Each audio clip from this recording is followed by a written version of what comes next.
যখন কষ্ট সহ্য করার অভ্যাস হয়ে যায় তখন চোখের জল নিজেই আসা বন্ধ করে দেয়।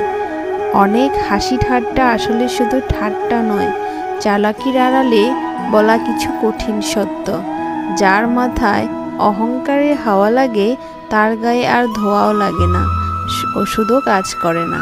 তুমি অন্যদের যা দাও সেটাই একদিন ফিরে আসে, সে কষ্ট হোক বা সুখ, অপমান হোক বা সম্মান। যারা তোমাকে কষ্ট দিয়ে নিশ্চিন্তে ঘুমায় তাদের জন্য কখনো নিজের ঘুম নষ্ট করো না।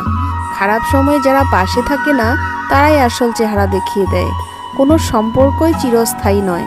অতিরিক্ত অপেক্ষা করো না, কারণ জীবন তোমার ভাবনার থেকেও অনেক দ্রুত চলে যাচ্ছে। একটা তেতো সত্য, যখন মানুষের কাছে আর কেউ থাকে না টাইম পাস করার জন্য, তখনই তারা তোমাকে মনে করে। আর